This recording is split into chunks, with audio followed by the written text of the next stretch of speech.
안녕하세요. 한미봉사회 이정입니다.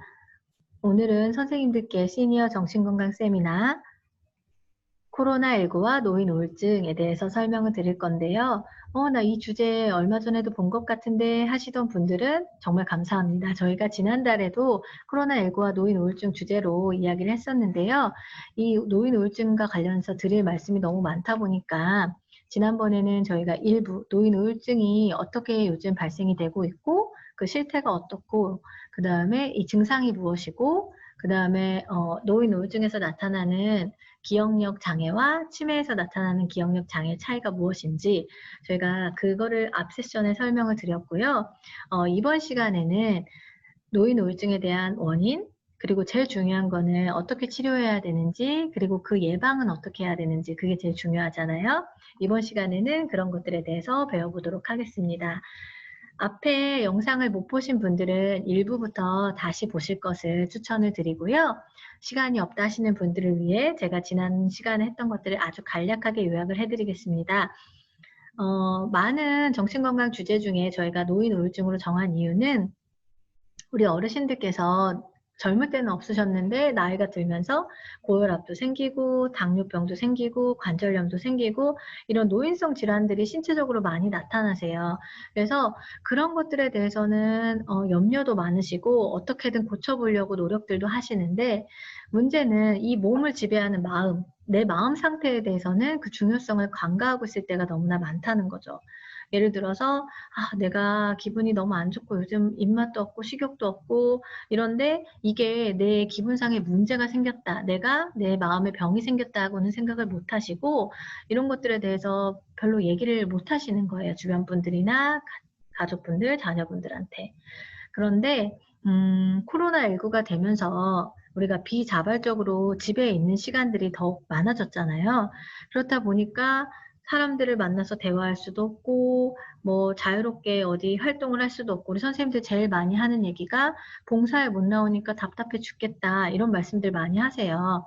근데 그런 경우에는 이제 혼자 고립되어 있는 시간이 많아지다 보면 이런 우울증에 대한 문제들이 더욱더 심각해진다고 합니다. 그래서 저희가 선생님들 우울증 걸렸으니까 뭐 우울증 걸릴 거니까 위험해요 이렇게 말씀드리는 게 아니라 감정이 내가 컨트롤할 수 없을 만큼 우울한 기분이 계속될 때는 이거 내가 무슨 문제가 생긴 거니까 치료를 받거나 도움을 요청해야겠구나 그렇게 아시라고 이 영상을 만든 거고요. 또 하나는 나가 보니까 주변에 우울한 사람들 보니까 너무 힘들 것 같아. 나는 그러지 말고 내가 조금 더 기분 좋은 감정을 유지해야 되겠다. 그럼 이 영상을 보시고 이제 끝에 나오는 어떻게 예방해야 되는지 그런 것들을 보고 한번 따라해 보시라고 영상을 만든 거니까, 괜히 이 영상 보고 내가 우울증 아닌 거야? 이런 불안감보다는 예방을 어떻게 해야 되는지 함께 찾아보고 극복하는 노력을 해봤으면 좋겠습니다. 네, 간략하게 설명을 드릴게요. 인생이 허무하고 슬프고 우울해. 어떤 분들은 그래서 노인 되면 다 느끼는 거야. 아니요. 젊은 저희들도 우울한 사람들은 우울한 감정이 들 때는 이런 감정을 느낍니다. 이렇게 허무하고 슬프고 우울한 감정을 느낀다고 다 우울증이냐? 그거는 아니에요. 지난 시간에 말씀드렸지만 이 우울한 거, 슬픈 거 다 기분의 문제잖아요. 이제 기분이란 게 우리가 일정한 시간 동안 나타나는 감정인데 문제는 정상적인 기분이 아니라 비정상적인 기분이라는 거죠. 여기 표에 보시면 아시겠지만 내가 어떤 슬픈 일이 있을 때 이렇게 뭐 누군가 아시는 소중한 지인이 사망을 했다거나 멀리 떠났다거나 뭐 내 자녀분이 코로나로 인해서 사업을 실패했거나 뭐 레이업을 당했거나 여러 가지 살다 보면 사람들이 희노애락 중에 슬픈 일들이 생길 때가 있잖아요. 그런데 보통의 사람들은 그런 슬픈 일이 있을 때 슬퍼했다가 다시 또 기분 좋은 일이 생기거나 아니면 또 일정 시간이 지나면 그거를 낸다고 할 수가 있어요. 그런데 여러 가지 원인이 있지만 우울한 기분이 계속해서 장기간 회복이 안 되는 거. 그리고 여기 파란색 줄을 보시면 계속해서 점점 더 이 먹구름이 있는 그 감정을 계속해서 유지한다는 거죠. 그리고 중요한 거는 내가 내 감정을 컨트롤할 수 없는 상황까지 온다는 거. 그게 바로 우울증이라고 할 수 있습니다. 그래서 내가 순간순간 슬픈 감정이 든다고 다 우울증은 아니에요, 선생님. 그래서 그 차이를 잘 보시면 되고요. 요즘 정말로 우울증으로 인한 사망이 많아졌다는 거, 전 세계에서 사망 원인 2위가 됐다는 거, 연령별로도 우울증이 전반적으로 증가했는데 그중에서도 노인 우울증이 늘었다는 것, 그리고 미국 사람보다 한국 사람들이 이런 우울증으로 인한 자살 시도 경험이 훨씬 더 많다는 것. 한국의 슬프게도 자살률 1위 국가인 건 아시죠? 우리가 미국에 와서 살고는 있지만 기본 정서나 민족성은 다 한국적인 것들을 가지고 있잖아요. 아무래도 자기의 감정을 솔직하게 표현하지 못하는 그런 민족성, 그런 성격들, 그리고 정신과 치료에 대한 그런 부담감이나 편견들, 이런 것들 때문에 서로 말 못하고 담아놓는 스트레스들이 많아서 이런 자살률도 조금 높은 게 아닐까라고 전문가들이 얘기를 하고 있습니다. 어쨌든 간에 이 노인 우울증, 뭐 젊은 우울증도 마찬가지지만 가장 위험한 이유는 우리가 고혈압이나 당뇨병에 걸려도 위험하면 사망할 수 있지만 이렇게 내 기분에 문제가 생겨도 스스로 목숨을 끊고 싶은 그런 충동에 빠질 수가 있다는 거예요. 그래서 너무 위험하다는 거죠. 네. 그리고 또 하나, 우울증이 내 마음의 병이라서, 그럼 내가 죽고 싶은 생각만 고치면 되지. 그게 아니라 이 우울함은 신체 질환에도 영향을 준다는 거예요. 여기 보시면 아시겠지만, 심근경색 같은 경우에도 우울증 가진 사람이 심근경색 발생률이 5배나 높다는 거. 그리고 노인 우울증을 가지신 분들이 그 노인 우울증이 없으신 분들보다 34배가 사망하실 그 확률이 높다는 거예요. 그만큼 노인 우울증 아시잖아요. 마음이 몸을 지배한다. 내 마음을 컨트롤하지 못하면 아무 의욕도 없고 뭐 입맛도 없고 잠도 못 자겠고 그게 다 내 몸의 건강에 결국에는 영향을 주게 된다는 겁니다. 간략하게 하고 넘어갈게요. 왜냐면 앞에서 했었기 때문에. 자, 언제 우울증을 의심해야 되느냐? 우울한 기분이 내가 주체할 수 없이 계속되고 자꾸만 죽고 싶고 눈물만 나고 어떤 분이 저한테 그랬었어요. 제가 시니어 아파트 방문을 했는데 그분은 매일 황혼이 지는 것만 보면 눈물이 나서 어떻게 할 수가 없대요. 근데 그분은 실제로 조금 우울증이 있으셨던 분이거든요. 그러니까 내가 주체할 수 없는 우울한 기분이 반복되고 계속 지속되고 그리고 내가 이전에 재밌어왔던 것들, 뭐 아침 드라마 아니면은 뭐 뜨개질 아니면 친구와 만나는 거 이런 것들이 점점 아무 의미가 없고 만나서 뭐해 놀아서 뭐해 저거 봐서 뭐해 이러면 흥미가 없어진다는 거 입맛도 없어지고 점점 삶에 무기력해지고 그다음에 잠을 못 자겠고 이런 일이 반복되다 보면 한번 여기서 뛰어내려 보면 어떨까? 내가 밥을 안 먹으면 죽나? 이런 생각까지 하게 된다는 거예요. 그래서 이러한 증상들이 반복되거나 뭐 가끔 생각이 난다거나 하시는 분들은 우울증을 한 번쯤 의심해 보시고 조심하셔야 된다고 제가 일부에서 말씀을 드렸습니다. 자, 연령에 따라서도 우울 증상이 다르다고 했는데 노인 부분들만 짚고 넘어갈게요. 노인분들은 이게 왜 어렵냐면 마음이 아픈데 몸으로 나타나요. 그래서 선생님들이 여기 모호한 신체 증상이라고 했는데 밥을 못 드시고 잠을 못 자니까 기력이 떨어져서 소화가 안 돼. 그러면 선생님들은 정신과를 가시는 게 아니라 상담을 받으러 가시는 게 아니라 내과에 가세요. 잠이 안 와. 그러면 내가 왜 잠이 안 오는지를 알아보고 내 마음이 뭔가 불안한가 스트레스가 많나 해야 되는데 수면제를 받아 드세요. 그러다 보니까 이게 우울증 때문인 줄 모르고 다른 신체 증상이나 다른 증상의 다른 병의 일종으로만 본다는 거죠. 그리고 제일 중요한 거. 선생님들 우울증에 걸려도 기억력이 깜빡깜빡한다고 제가 설명을 드렸어요. 그거를 가성치매라고 해요. 뭐냐, 가짜 치매. 쉽게 말하면 가짜 치매인데, 어떤 분들이 갑자기, 나 요즘 기억력이 너무 없어 하시는 분들이 있어요. 그게 치매일 수도 있지만, 치매가 아니라 사실은 내가 우울해서 우울증 때문에 오는 기억력 장애일 수도 있다는 거예요. 자, 이래서 여기 제가 표를 해놨는데, 그 일부에서 보시면 요거의 차이를 더 자세하게 설명을 했습니다. 여기서 간단하게만 설명을 드릴게요. 치매, 디멘치아는 아주 천천히 서서히 오는 겁니다. 그런데 우울증으로 인한 기억력 장애, 가성치매는 비교적 갑자기 와요. 그리고 어떤 차이가 있느냐? 쉽게 설명을 드릴게요. 치매는 내가 어떻게든 기억하고 싶고 한데 내 뇌에 문제가 생긴 거예요. 그래서 기억하고 싶어도 안 나. 그리고 가장 최근의 기억들이 안 나요. 아까 뭐 먹었지? 내가 오늘 아침에 누구를 만났지? 이런 것들이 기억이 안 나는 게 치매로 인한 기억력 장애의 특징이라면 우울 장애는 그냥 기억하기가 싫은 거예요. 그냥 밥을 먹기도 싫고 어제랑 오늘이랑 같은 거 같고 누가 물어보면 대답하기 귀찮아서 예를 들어 자녀분이 와요. 치매 환자분은 내가 막 어떻게든 기억을 하고 싶어. 그래서 엄마 오늘 뭐 했어? 그럼 기억이 안 나는데 어떻게든 막 거짓말 해서라도 만들어내요.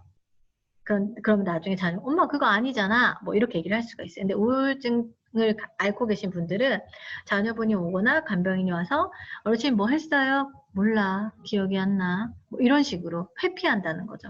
그리고 이 우울증 가지신 분들은 옛날 일이나 지금 일이나 똑같이 기억이 잘 안 나요. 왜냐? 기억하고 싶지 않거든. 내가 기억할 의지가 없거든요. 근데 치매는 어떠냐?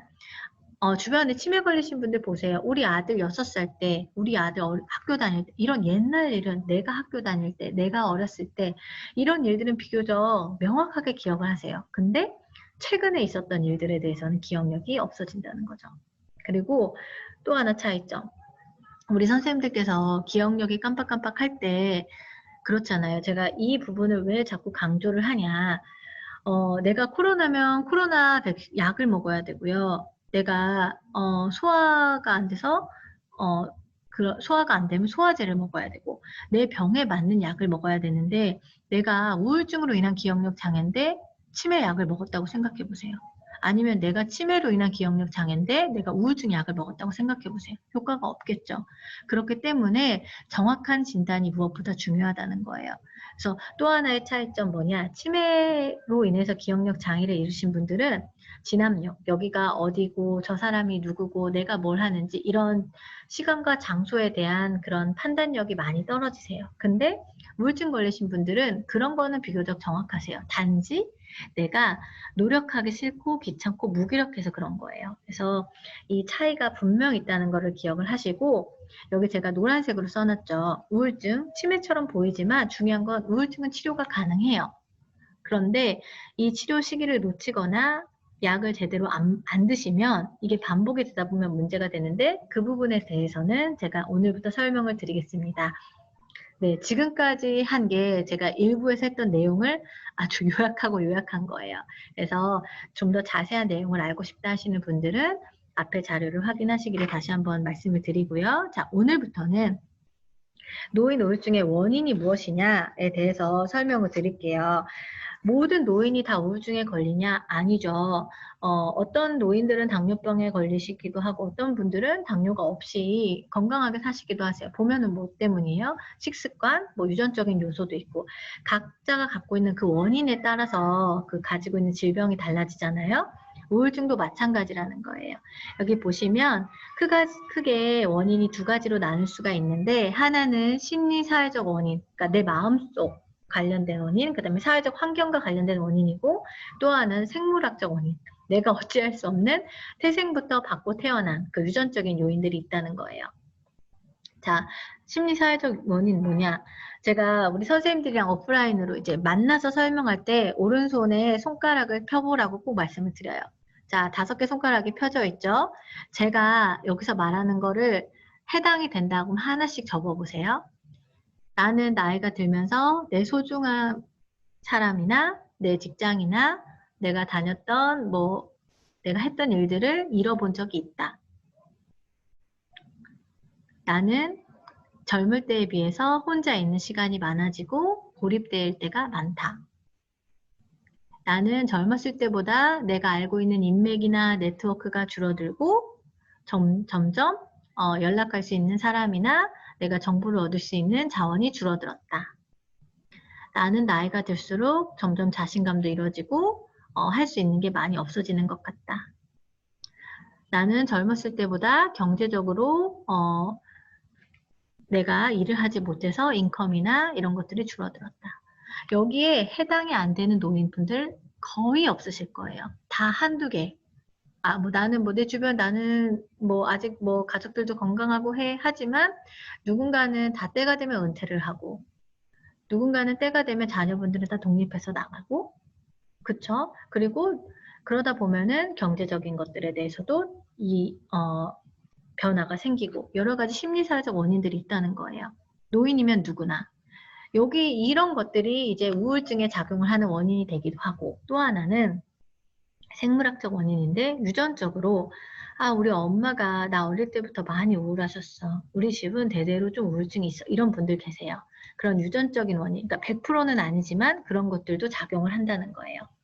그리고 신경 전달 물질의 변화인데 이 우울증을 관리하는 게 그 도파민과 세로토닌 이 두 가지 그 호르몬이 작용을 정상적으로 하지 못했을 때 발달하거든요. 근데 선생님들께서 그 호르몬을 내가 도파민이나 솟아라, 세로토닌이나 솟아라 뭐 이렇게 한다고 해서 그거를 조절을 할 수가 없잖아요. 이거는 약을 드셔야지만 가능해져요. 그래서 그 처방과 관련된 거 제가 이따 설명을 드릴 텐데 일단 원인부터 살펴보면 그 신경 전달 물질의 변화 때문에 그런 일이 생기기도 한다.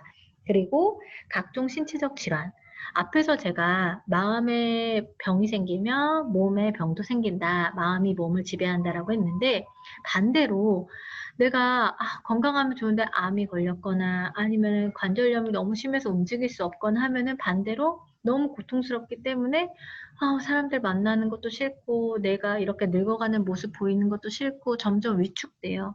사람들 만나기도 싫고 내 자존감이 떨어져요. 이러다 보면 우울한 감정이 생길 수도 있다는 거예요. 그리고 마지막으로 성격 및 인지적 요인이 있는데 성격적으로 선생님 어떤 걸 봤을 때 아주 작은 것도 감사하고 기뻐하는 성격이 있는가 하면 어떤 분들은 되게 뭐 이성적이고 그런 거 있잖아요. 컵에 물이 반이 있어요. 어떤 분은 물이 반이나 있네 할 수도 있고 어떤 분은 물이 반밖에 없네 할 수도 있어요. 다 사람마다 성격이 다르잖아요. 그 가지고 있는 성격에 비해서 성격대로 이제 노인 우울증이 발달하는 원인이 될 수도 있다는 거예요. 그래서 어떤 거 하나 때문에 발생한다라고 할 수가 없고요. 이런 심리사회적인 원인, 생물학적 원인들이 종합적으로 작용을 해서 반응이 된다는 거예요. 네. 자, 그렇다면 원인은 어쩔 수 없고, 그럼 우리가 중요한 건 치료잖아요. 우울증 제일 중요한 건 치료할 수 있다. 모든 정신과 선생님들이 말씀하시는 겁니다. 치료할 수 있어요. 어떻게 치료할 수 있느냐? 약물 치료도 있고요. 광선 치료, 그러니까 햇빛을 쬐는 것도 우울증을 예방하는 데 도움이 되는 거 아시나요? 제가 이때 설명을 드릴게요. 또 심한 경우에는 전기 경련 치료, 자기 자극술 이런 것들이 있습니다. 그리고 개인 상담 치료, 집단으로 모여서 하는 치료, 인지행동 치료 이런 치료 방법도 있고요. 그 다음에 여기서 또 하나 규칙적인 운동, 균형 잡힌 식사, 충분한 휴식 아주 기본적이고 당연한 소리 같지만 이것이 우울증을 치료하는 아주 기본적인 생활 습관이라는 거예요. 요것들이 종합적으로 내가 필요한 내 증상에 따라서 잘 치료를 받았을 때 우울증을 치료할 수 있다는 겁니다. 자, 여기 보시면 그렇게 해야지만 빠른 회복이 될 수 있다라고 말씀을 드렸어요. 자, 그러면 우울증 치료 과정을 한번 볼게요. 어떤 분들은 이렇게 얘기하세요. 내가 너무 우울해서 우울증 약을 먹었는데 너무 잠도 오고 내가 너무 부작용이 많아서 못 먹겠어요. 이런 분들이 있어요. 그래서 내가 약을 끊었어요. 병원을 안 가요. 이런 분들도 있고요. 어떤 분들은 그거 먹으니까 나 지금 괜찮아졌어. 그래서 나 약 계속 먹어봤자 뭐해. 그래서 안 먹어. 이러신 분들도 있어요. 두 가지 다 문제예요. 뭐냐, 정신과 약이라는 건 반감기라는 게 있어요. 내가 오늘 약을 먹었어요. 그럼 이 약이 오늘만 효과를 보고 딱 끝나는 게 아니라 그 약효가 남아있다는 거예요. 그래서 약을 당장 끊어도 이 약의 효과가 어느 정도 남아있기 때문에 약을 안 먹어도 괜찮은 것 같아. 하지만 그 효과가 영원한 건 아니잖아요. 그리고 완전히 회복된 게 아닌 순간에는 약을 내가 임의로 의사가 끊으라고 이제 그만 드셔도 됩니다. 안 했는데 임의로 끊어버리면 결국에는 시간이 지나면 재발하게 된다는 거예요. 여기 보시면 파란 그래프가 있어요. 파란 그래프가 들쑥날쑥하죠. 처음에 우울증이 왔을 때 심각해졌을 때 바로 병원 가서 약을 드시고 의사의 처방대로 치료를 받으면 금방 좋아지고 회복이 돼서 그 회복을 유지할 수가 있어요. 근데 내가 임의로 약을 끊어버리거나 하나 뭐 약을 먹으면 오래 먹으면 안 좋을 것 같아. 사람들이 그러는데 정신과 약 먹으면은 바보 된대. 이런 것들 때문에 약을 내 임의로 끊거나 치료를 중단하셨을 경우에는 재발이 돼요. 근데 선생님 생각해 보세요. 암도 초기에 가서 제대로 고치면 그 뭐라 그러죠? 그 경과가 아주 좋아요. 근데 내가 병원에 갔다 안 갔다, 항암 치료를 받았다 안 받았다 하면은 어떡하겠어요? 건강이 계속 위험에 빠지겠죠. 우울증도 마찬가지라는 거예요. 근데 이런 정신과적인 증상은 재발이 되면 다음번에 회복하기가 더 어려워져요. 감기도 그렇잖아요. 처음에 감기약 먹고 그냥 따뜻한 데서 푹 자면 될 거를 내가 병원 안 가고 했다가 하루 이틀 먹었다 괜찮아져서 또 돌아다니다가 그러면 또 감기 더 심해지고 이렇게 되면은 하루 이틀 약 먹어서 끝낼 거를 한 달, 뭐 나중에 폐렴까지 갈 수도 있잖아요. 정신과 질환도 마찬가지라는 거예요. 이 우울증도 그 치료 시기를 놓치거나 그 재발이 계속되면은 이거를 정상적인 범위로 다시 치료하는데 그만큼 시간이 오래 걸린다는 거예요. 그래서 선생님들께서는 이런 우울증 치료 과정 있을 때 한 방에 제대로 치료하는 게 좋구나라는 거를 조금 기억을 하셨으면 좋겠어요. 자, 요거는 얘기했을 때예요. 그리고 요거는 그냥 참고만 앞에 거랑 같은 거니까 참고만 하시고요. 자, 중요한 거. 선생님들께서 약물 치료에 대한 오해들이 있으세요. 정신과 상담을 받는다는 거. 요즘은 많이 나아졌고 여기는 미국이고 우리 어르신들께서 미국에 와서 사신 지 오래되셨기 때문에 그래도 많은 예전들의 사고에 비해서는 많이 현대화돼서 그런 편견이 없어졌지만 정신과 상담을 받는다고 하면 사람들이 손가락질할 것 같다라는 오해도 있어요. 근데 그거는 이제 많이 벗어났지만 또 하나 약에 대한 약물 치료에 대한 오해가 있어요. 어떤 것들이 있냐? 약으로 마음을 고치지는 못한다. 그러니까 고혈압 걸리면은 혈압약 드시고 당뇨병 있으시면 당뇨약 드시는데 이상하게 정신과는 약 먹으면 안 되는 줄 아세요, 선생님들께서. 약으로 마음을 고치지 못한다고 생각하시고 있고 오직 기도나 뭐 내가 내 마음을 먹기 나름이지 이렇게 생각하는데 이것도 엄연히 병이라는 거예요. 아까 말씀드렸죠. 신경 전달 물질의 문제. 내가 내 호르몬을 약을 안 드시고 어떻게 임의로 바꿀 수가 없어요. 그러니까 이 마음으로만 고친다는 생각, 그거는 잘못된 오해라는 거. 그 다음에 비슷한 내용이에요. 약에 의존하게 되어서 내 의지를 포기하고 헤어나오지 못할 것이다. 정신과 약은 중독되는 게 그 밑에 정신과 약은 중독된다. 그래서 먹으면 먹을수록 약에 의존해서 내가 이걸 헤어나올 수 없다. 하시는데, 선생님, 이건 뭐냐?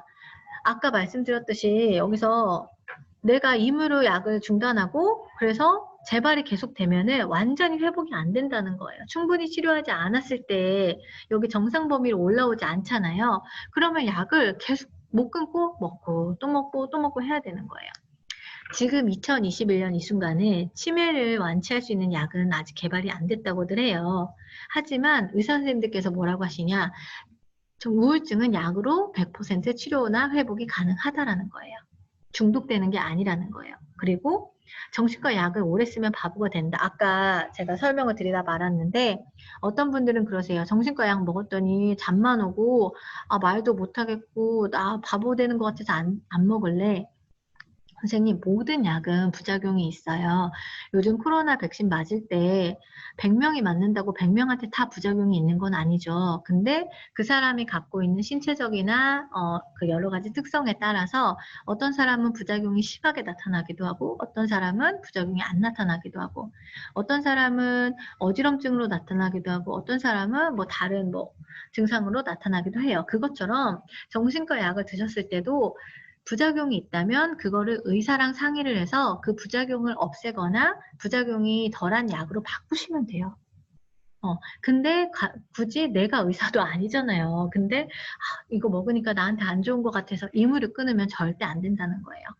그리고 또 하나, 정신과 약을 오래 쓰면 다른 약이 효과가 없다. 전혀 과학적으로 증명되지 않은 오해예요. 그리고 감기약처럼 증상만 나으면 안 먹어도 된다.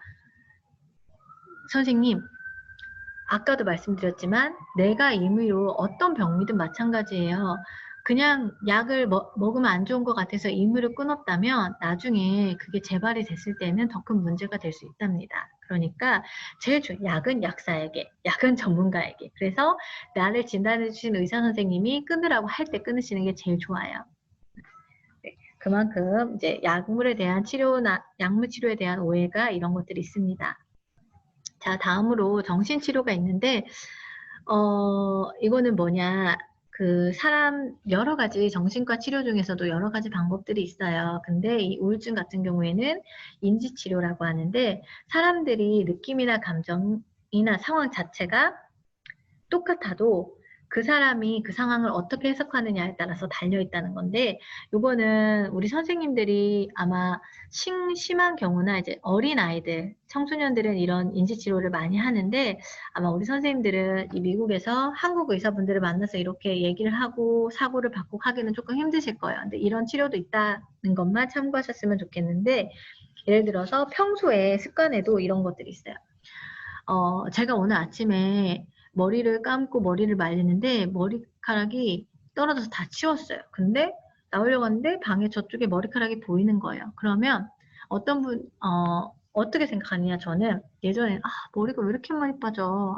빨리 이러다 대머리 되는 거 아니야? 이렇게 생각을 했다면, 어느 순간부터, 와, 내가 저 머리카락이 보이다니, 아직 내 시력이 좋구나. 이런 생각이 드는 거예요.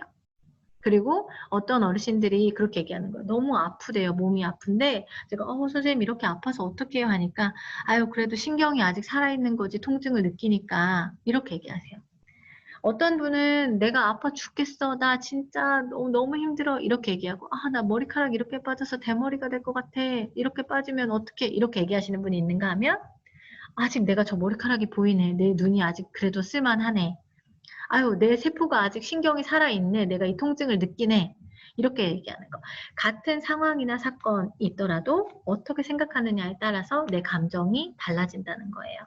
그래서 우리 선생님들께서 우리 맨날 얘기하잖아요. 긍정적 사고, 긍정적 사고. 그러니까 모든 상황을 어둡게만 보고 불안하게만 보면 결국에는 그 불안이 내 몸 안에 쌓이게 되고 내 감정을 그렇게 불안 속으로 더 몰아가요. 하지만 그것들을 어떻게 하면 이 사건이나 상황을 조금 더 긍정적으로 볼 것이고 조금 더 해결할 수 있는 방향으로 볼 것이냐, 그런 것들을 이제 정신과 치료에서 하기도 한다는 거, 그것만 참고하시면 되고요. 또 분노 조절법이라는 것도 이제 만약에 정신과 치료를 하다 보면 배우게 되는데, 우리 선생님들 중에도 그런 분들이 있어요. 예전에 봉사에 오면은 나는 저 사람이랑 너무 안 맞아. 이러는데 자꾸 항상 늘 옆에 앉아요. 그리고서 계속 툭탁툭탁 싸우시는 거야. 그러면 내가 분노하게 되면 그 분노가 어디로 쌓여요? 어르신들 저보다 더 오래 사셨으니까 아시잖아요. 내가 화를 내면 그 순간에는 시원할지 모르지만 그 화는 결국에 내 안에 쌓이게 되어 있단 말이에요. 그러니까 내가 분노하는 상황이 생길 것 같으면 그 상황을 피해보는 것도 중요한 팁 중에 하나라는 거예요. 내가 예를 들어 남편분이랑 같이 살고 있는 부부분들이 있어요. 그러면 나는 저 사람이랑 진짜 1분 1초만 마주쳐도 꼴 보기가 싫고 이러면 잠시 부딪힐 것 같은 상황에서는 서로 떨어져 있는 거, 서로 다른 공간에 있는 거, 이런 것들이 낫다는 거죠. 그리고 조용한 장소 행동으로 스트레스를 푼다. 내가 생각하는 것을 통제한다. 이렇게 하는데, 그러니까 분노가 막 쌓일 때는 선생님, 그런 사고를 조금 중단할 필요가 있어요. 제가 여기서 다 그런 것들을 하나하나 자세하게 설명을 드릴 수 없으니까 이런 것들 참고하시면 되는데, 요약해서 설명을 드리면 내가 분노하는 상황이 됐을 때 굳이 그 상황에 머물러 있지 마시고 피하시는 게 중요하고, 그러니까 영원히 회피할 수는 없겠죠. 하지만 그 서로 간의 감정이 막 뒤엉켜서 불이 날 것 같을 때 누구 하나만 피해줘도 그 위험한 상황을 피할 수가 있잖아요. 내가 내 감정이 컨트롤이 안 되는 사람이야. 나는 한번 우울하거나 한번 화가 나면 그 감정을 주체할 수가 없어 하시는 분들은 스스로 아시잖아요. 그런 분들은 잠깐 그런 상황이 생길 것 같을 때 피하시라는 거예요. 그리고 그런 사고를 잠깐 내려놓고 내가 좋아하는 것, 내가 즐거워하는 것들로 잠깐 상황을 바꿔보시는 거죠. 그렇게 해서 그런 것들을 중단을 하고, 그 다음에 또 하나 이완요법. 힘들 때, 그 다음에 스트레스 받을 때 명상을 하거나 호흡만 해도 달라져요. 그러니까 내가 막 화를 내고 싶을 때 심호흡만 크게 나는 몇 번 심호흡을 하겠어 라고 생각을 하시면 일단 내가 하려는 말이 그 순간에는 막힌다는 거죠. 이렇게 하고 그런 뭐 복식 호흡을 한다던가 아니면은 내가 들었을 때 마음을 편하게 해주는 음악이 있다거나 뭐 그런 것도 있으면은 해보시는 것도 좋고, 또 하나는 나는 조금 너무 화가 나. 내가 이 분노를 어찌할 수 없어. 내가 이 슬픔을 어찌할 수 없어. 이럴 때는 뭐 밖에 나가서 걷는다거나 이런 식으로 나만의 이완 방법을 찾아보시는 것도 중요한 팁 중에 하나입니다. 그래서 선생님, 메타인지라는 말이 있어요. 뭐냐? 내가 내 스스로 내 감정을 들여다보는 건데요. 내가 어떤 상황에서 화가 나는지, 내가 어떤 상황에 처했을 때 우울한지, 그런 것들, 그 메타인지를 가지고 있는 사람은 내 감정을 감정에 휘몰아쳐서 뭔가 내가 막 그 감정 안에서 막 휘둘리는 게 아니라 내가 내 감정을 컨트롤할 수 있다는 건데, 쉬운 예를 들어볼게요. 저희 회원분 중에 한 분이 이제 오셨어요. 근데 요즘 코로나 때문에 집에만 계시다 보니까 그것도 우울한데, 남편분이랑 계속 붙어 있다 보니까 젊어서부터도 마찰이 심했고, 남편분이 이제 많이 성격이 세셔가지고 항상 이렇게 소극적으로 지내셨었나 봐요. 근데 24시간 이제 붙어 있잖아요. 코로나 때문에. 그러다 보니까 스트레스를 너무 받는다는 거예요. 그래서 자기가 이제는 정말 죽고 싶은 생각이 든다 하면서 저한테 오셨어요. 그래서 얘기를 하는데, 일단 그분은 어떻게 됐냐, 저한테 그 마음에 담아놨던 얘기를 쏟아내시는데 1시간 넘게 쏟아내셨거든요. 그리고 가실 때 얘기한 것만으로도 너무 마음이 편해졌대요. 뭐 제가 어디 가서 소문낼 거 아니잖아요. 그러니까 그분 마음이 편해졌고, 또 하나 제가 어떤 팁을 드렸냐면, 코로나가 아니라면 이렇게 봉사에 와서 저랑 만나는 시간 이런 것도 가질 수 있지만, 그렇지 않기 때문에 아예 내 감정을 적어낼 수 있는, 쏟아낼 수 있는 노트를 하나 만들려고 했어요. 그래서 거기다는 이제 아무도 보지 않는 거죠. 내가 내 남편이 너무 죽이고 싶을 만큼 믿고 내가 막 그것 때문에 괴롭고 죽고 싶고 할 때 그 감정들을 그 노트에 쏟아내라고 했어요. 우리 남편이 오늘 내가 밥을 차려줬는데 먹지도 않고 반찬 투정만 하고, 그래서 내가 화가 어디까지 났었다. 내가 정말로 막 이랬다. 그 감정을 계속 하다 보면 나중에 지나고 나면, 내가 이런 상황이 됐을 때 특별히 기분이 더 안 좋아지는구나. 내가 이런 상황이 됐을 때 내 감정 컨트롤이 안 되는구나. 내가 옆집 할머니가 자식 자랑만 하면 그렇게 화가 나는구나. 그렇게 우울해지는구나. 이런 내 감정이 어떤 상황에서 어떻게 변하는지, 그거를 메타인지를 가질 수 있게 된다는 거예요. 자, 그런 팁이 있는데, 실제로 그거를 해보신 분이 자기 너무 도움을 많이 받았다고 해서 제가 선생님들께 설명을 드리는 거고요. 자, 제일 중요한 거, 그렇다면 이제 관리겠죠. 코로나19 시대에 비자발적인 자가격리가 너무나 많잖아요. 저도 요즘 집에 있는 시간이 길어지면서 우리 선생님들이 얼마나 힘들었을까, 얼마나 외로웠을까를 간접 체험하고 있어요. 맨날 제가 선생님 혼자 있는데 뭐라도 좀 하세요, 뭐 재밌는 거 하세요 했지만, 저도 정작 집에 있으면 멍하게 있는 시간이 많아진다는 거예요. 그러다 보면 내 시간은 점점 너무나 빨리 가. 그러면 나 이번 한 달 버린 거 아니야? 나 1년을 그냥 허비했네. 이런 생각이 들면은 저도 내가 되게 쓸모없어지는 것 같고 그런 생각이 들 때가 있어요. 그러면서 우리 선생님들이 혼자 집에 있다 보면 정말 이런 생각에 너무나 자주 사로잡히겠구나. 그리고 옆에서 아무도 들어주지 않고 도와주지 않으면 진짜 우울해지기가 쉽겠구나. 이런 것들을 많이 깨닫고 느꼈어요. 그래서 제가 지금부터는 코로나19 시기에 어떻게 하면 우울증을 예방하고 관리할 수 있는지 알려드릴게요. 일단 관리부터 알려드릴게요. 내가 앞에서 말했듯이 식욕이 없어지고 잠이 안 오고 뭔가 아무것도 흥미가 없어지고 무기력한 마음이 들고 심지어 어떨 때는 죽고 싶은 마음이 든다 하시면 증상을 가볍고 소홀히 여기시면 안 돼요. 저희한테 전화를 주셔도 좋고요. 아니면 담당 의사님한테 얘기를 하셔서 내가 조금 우울한 것 같은데 하면서 이제 증상을 얘기를 하시는 게 중요하고요. 또 아까도 말씀드렸죠. 노인 우울증의 특징이 뭐냐? 이게 내 기분만 안 좋아지는 게 아니라 몸으로 나타나요. 왜냐? 밥도 잘 안 드시고 잠도 잘 못 자니까 신체적으로 허약해지고 아픈 증상이 나타나서 내과 그냥 계속 소화가 안 되는 것 같으니까 계속 소화기 내과만 찾아가고 이런단 말이에요. 이제 그런 게 아니라 내 몸에 있는 것들을 조금 더 면밀하게 살펴볼 필요가 있다는 거고요. 그리고 약물 치료에 대한 두려움에서 벗어나라. 내가 나이 들어서 먹고 있는 약만 몇 개인데 여기다 약을 또 추가해? 그렇게 걱정하지 마시고 내가 빨리 약을 먹고 회복해서 약을 줄이는 게 더 중요할 수도 있어요. 어쩌면 우울증 때문에 생긴 신체적 질환으로 드시고 있는 약들도 있을 수 있고 우울증 치료를 함으로 인해서 다른 신체적 질환이 좋아질 수도 있어요. 그러니까 증상이 가볍다고 절대 소홀히 여기시면 안 되고 가셔가지고 이제 전문가의 상담을 받으시는 게 중요하고요. 그 다음에 증상이 가볍지만 재발은 위험해요, 선생님. 그렇기 때문에 철저히 관리를 해야 된다. 중요한 거 하나예요. 적극적으로 치료를 해야 된다. 그러면 아직 나는 우울증이 아니야. 그런데 내 주변에 이런 사람이 있는 것 같아. 그럴 때 어떻게 해야 되느냐? 그 우울증 걸리신 분들이 주변에 털어놓지 못하는 이유가 뭐냐? 주변에서 쉽게 비난받는다는 거예요. 아우, 그거 사람이 의지가 없어서 그래. 왜 우울해? 이해를 못 해줘요. 그리고 비난해요. 그냥 너무 나는 우울해서 씻기도 싫고 누워만 있고 한 건데 왜 이렇게 집이 더러워? 야, 좀 치우고 살아. 이런 식으로 누군가가 쉽게 비난을 해버리면 그분들은 도움을 요청하지 않고 점점 더 더 어두운 곳으로 숨어버려요. 그러니까 우울증 환자를 아니면은 주변에 쉽게 우울해하시는 분들이 있다 했을 때 그거는 그분이 약해서 생기는 게 아니다. 병이다라는 거를 알고 계셔야 되고 얘기하셔야 돼요. 전문가 도움 받아. 그렇게 꼭 추천을 하셔야 되고요. 그 다음에 어떤 분들이 치료받으면 바로 막 좋아질 거라고 생각을 해요. 그런데 약효가 나타나는 시간이 있잖아요. 그리고 어떤 사람은 한 달 먹고 좋아졌는데 어떤 사람은 3개월, 6개월 먹어야 될 수도 있어요. 왜냐?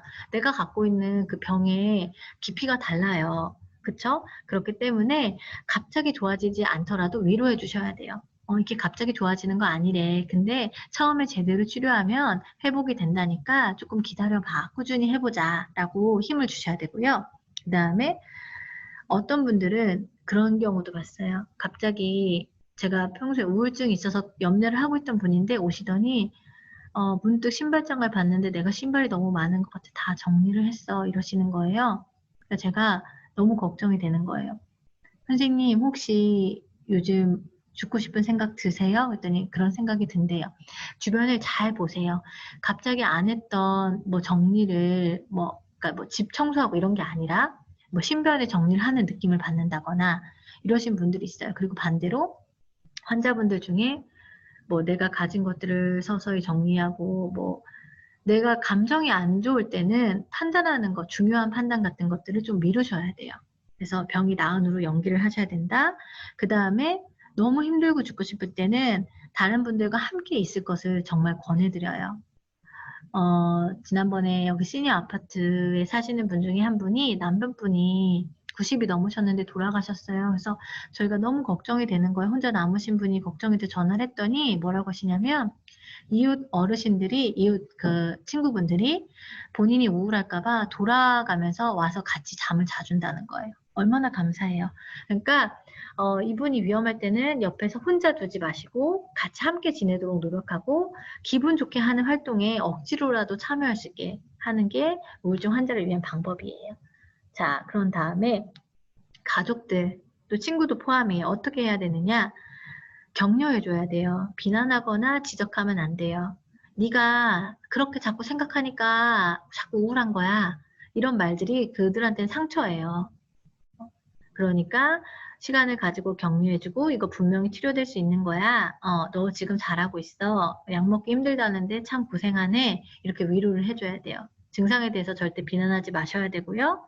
또 얘기할 때 아우 죽는다는 얘기 좀 그만해. 아우 야 너랑 얘기하니까 우울해져. 이러지 마시고 그리고 그렇게 생각하니까 자꾸 죽고 싶지. 이런 섣부른 충고하지 마세요.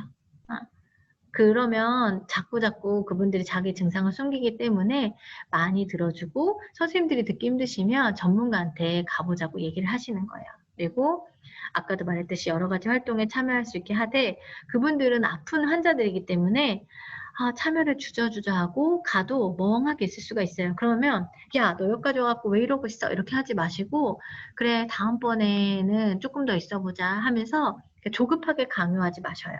그리고 예를 들어서 아주 가볍게라도 죽음에 대해서 이야기하거나 그런 뉘앙스가 있을 때에는 주변 가족이나 친구분이나 의사한테 꼭 알리셔야 돼요. 그냥 평소에 아주 어릴 때 아, 죽을래? 죽고 싶어. 이런 말을 달고 사시는 분도 있어요. 그렇지만 그냥 무심결에 아, 이러면 죽어야지 뭐 어떡해. 이런 분들이 이렇게 말하시는 분들이 있거든요. 근데 제가 그 석사 때 논문이 자살 주제였는데 자살을 시도하시는 분들은 그 살고 싶지 않을 만큼 정말 고통 속에 있기도 하지만 살고 싶은 마음도 커요. 그렇기 때문에 꼭 주변에 자기가 죽고 싶다, 죽겠다라는 거를 메시지를 계속 던진대요. 근데 이제 사람들이 그거를 농담이겠지, 아유, 그냥 하는 말이겠지, 이렇게 하고 넘기는 경우가 너무나 많다는 거예요. 그래서 주변에 평소에 많이 우울해 하시고 그런 말들을 요즘 많이 하는 것 같다. 아, 저 사람이 한다 하시면은 더 자주 찾아가 보시고 조금 더 주의 깊게 세심하게 배려를 해주셔야 돼요. 그리고 아까 말씀드렸죠. 치료 적극적으로 받으셔야 되고 약 잘 드실 수 있게 도와주셔야 합니다.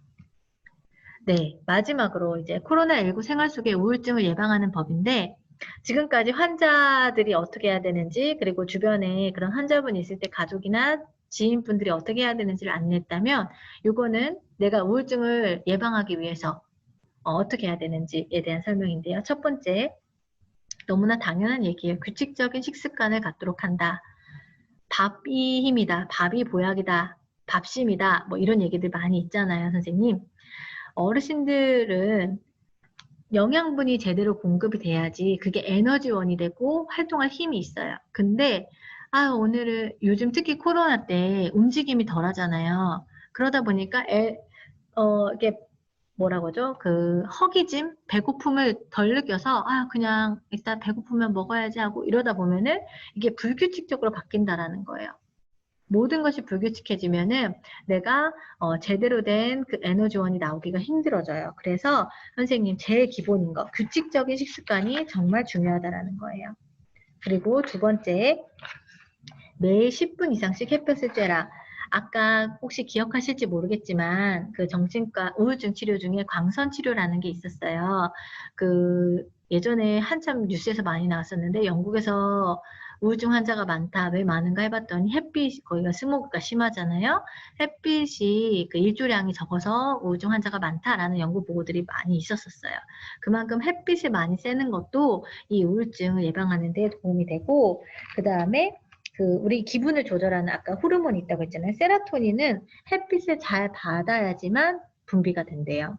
그래서 선생님들 지금 다 같이 모여서 산책 가거나 할 수는 없지만 하루에 10분 이상이라도 햇볕 좋을 때 나가셔서 햇볕도 쐬시고 산책도 좀 하시고 그 겸사겸사 해서 밑에 규칙적인 운동도 하시고 내가 우울증 약 같은 거 드시기 싫잖아요. 그러면 사전에 예방을 하려면 내가 내 마음 건강을 위해서 하루에 10분 이상 나가서 햇빛도 쐬고 규칙적으로 운동도 해야 되겠다.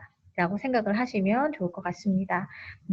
특히 운동은 또 사람을 기분 좋게 만드는 엔돌핀이 막 솟는다고 하잖아요. 엔돌핀을 분비시킨대요. 그렇기 때문에 우리 몸에 좋은 호르몬이 나오는 거니까 꼭 이거를 지키시길 바라고요.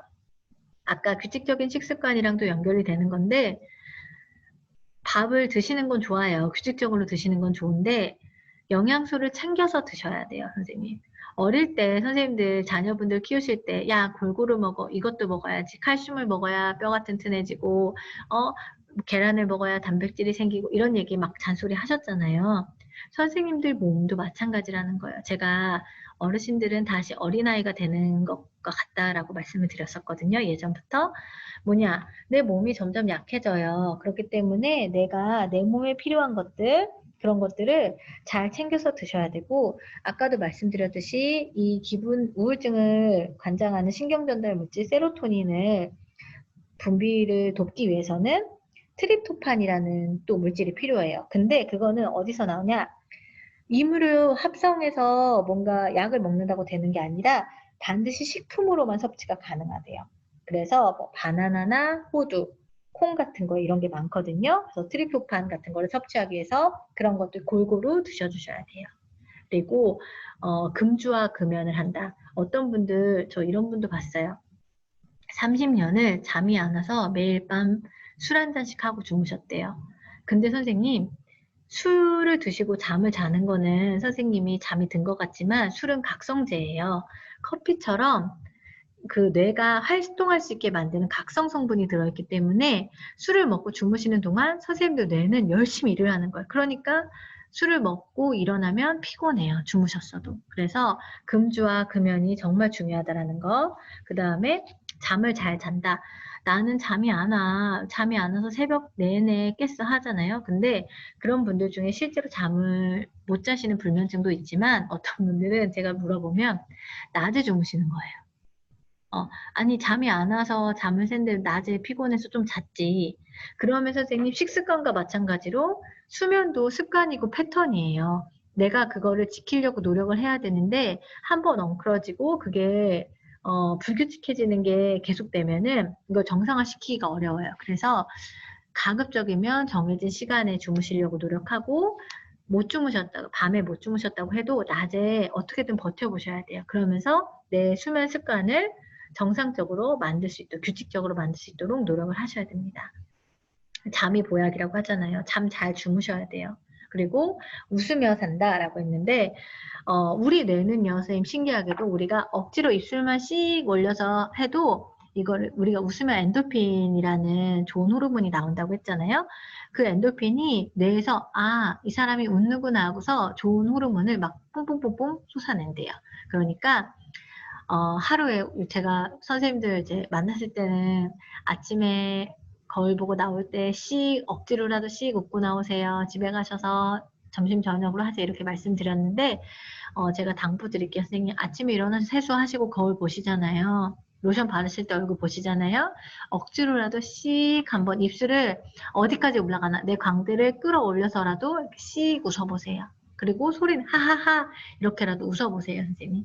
그렇게 하면서 내가 그냥 억지로 웃는데 내 몸에서 좋은 호르몬이 나오고 있구나 이거를 생각하시면서 억지로라도 웃으면서 지내보려고 노력을 해보세요. 그리고 취미를 갖는다. 어떤 거든 좋아요. 여기 오시는 분들이 왜 좋아했느냐? 나는 노래 부르는 게 좋은데 여기서 노래방에서 노래를 할 수가 있어. 합창반을 할 수가 있어. 나는 악기를 배우는 걸 좋아하는데 여기서 장구를 치면서 스트레스도 풀어. 지금은 못 하잖아요. 너무나 안타깝지만 새로운 조금 취미 생활들을 찾아보셨으면 좋겠어요, 선생님. 내가 집에서 할 수 있는 게 무엇이냐 했을 때 나는 춤추고 노래하는 게 너무 좋은데 여기서는 집에서는 혼자 할 수가 없잖아. 그러신 분들 저희가 안타까운 마음에 봉사회 유튜브 채널에 그런 우리 댄스랑 그런 거 잘 가르치시는 우리 제시카 선생님께서 영상들을 많이 올려놨어요. 그러니까 그거를 보시고 아무도 없잖아요, 집에. 신나게 열심히 따라 해보시는 거예요. 하루에 10분이 됐든 뭐 5분이 됐든. 그리고 내가 이참에 집에 있는데 사람들은 컴퓨터나 핸드폰으로 뭘 한다는데 나도 그런 거 배워보고 싶어. 하시는 분들 저희가 스마트폰 동영상도 다 올려놨어요. 그러니까 그런 것도 한 번씩 배워보시고 너무 그냥 이 나이에 뭘 배워, 이 나이에 뭘 해 라고 웅크려 들지만 마시고 새로운 취미 생활들을 한번 찾아보시는 것도 좋아요. 그리고 선생님 나는 드라마 같은 거 보는 거 좋아하시는 분들은 재밌는 드라마 찾아서 보세요. 요즘 제 주변에 트로트가 한국에서 유행이라고 하잖아요. 그래서 트로트 프로그램들 많이 생겼대요. 그런 거 찾아보면서 제가 가수는 잘 기억이 안 나는데 그런 가수들 아주 젊은 가수들인데 팬이 됐다고 하시는 어르신들도 많이 봤어요. 그러니까 그런 프로그램들도 관심 있으면 찾아보시고 나는 종교 활동 같은 거 할 때 기분이 좋아하시는 분들은 뭐 성경책을 보시거나 이런 것도 좋으니까 취미를 가져보려는 노력들을 좀 해주셨으면 좋겠어요. 선생님 이게 바로 치료라는 거예요. 그리고 내 몸에 예민하게 반응하고 전문가나 주변에게 도움을 받을 것이 있으면은 반드시 도움을 요청을 해야 된다라는 거예요. 자, 하루에 한 가지씩 웃으려고 하루에 3번 아침, 점심, 저녁 식사하실 때 규칙적으로 식사하시고 아침, 저녁으로 씻으실 때 거울 보시면서 억지로라도 웃는 연습하시고 내가 좋아하는 거 하루에 한 번씩이라도 해볼 수 있는 거 그런 것들을 하면서 생활 속에서 선생님 우울증을 예방하실 수 있었으면 좋겠습니다. 그리고 정말 외롭고 힘들고 내가 대화할 상대가 필요하다. 근데 아무도 없다 하시면 봉사회로 전화 주세요. 아셨죠? 네. 자, 마지막입니다, 선생님. 이 그림 보이세요? 네모가 있고 사람이 서 있어요, 선생님. 이 그림을 보시고 어떤 게 연상이 되세요? 제가 여기 오프라인에서 선생님들 모시고 우울증 정신건강 세미나 할 때마다 여쭤보는데 정말 많은 답들이 나와요. 근데 그중에서 가장 많은 답이 첫 번째, 아침이 돼서 누군가 창문을 열려고 하고 있어요. 밝은 밖을 보고 있네요. 이런 분들이 계시고요. 어떤 분들은 지금 뛰어내리려고 하고 있네요. 라는 분들이 계세요. 근데 정말 놀랍게도 그분들은 실제로 우울증 치료를 받고 계시거나 우울한 증상이 제 눈에도 보였던 분들이에요. 선생님들이 이 그림을 보시고 마음속에 조금이라도 우울한 마음이 드시거나 제가 말했던 그 뒤에 생각들이 나신다면 주변 분들한테 또는 전문가한테 반드시 도움을 요청하셨으면 좋겠습니다. 네, 이상으로 코로나19와 관련된 우리 어르신분들의 노인 우울증에 대해 설명을 드렸고요. 제가 다시 한번 당부드리는 것은 앞에 부분, 지난달에 했던 정신건강 세미나와 오늘 했던 세미나를 같이 보시면 조금 더 그러니까 노인 우울증에 관한 전반적인 이해를 하실 수 있는데 도움이 되실 거고요. 여기에 관해서 나는 상담을 받아보고 싶고 전문가의 도움이 필요한데 어디로 연락을 해야 될지 모르겠다 하시는 분들은 한미봉사회 전화번호 아시죠? 408-920-9733으로 전화 주시면 됩니다. 네, 저희는 비록 코로나19로 선생님들과 자주 대면하지는 못하지만 항상 마음으로 선생님들 건강하시기를 기원하고 있고 어떻게 하면 선생님들 도와드릴 수 있을까 항상 고민하고 있어요. 그러니까 언제든지 전화 주시고요. 또 다음 달에도 선생님들께 도움이 되는 건강 세미나 가지고 찾아뵙도록 하겠습니다. 시청해 주셔서 감사합니다.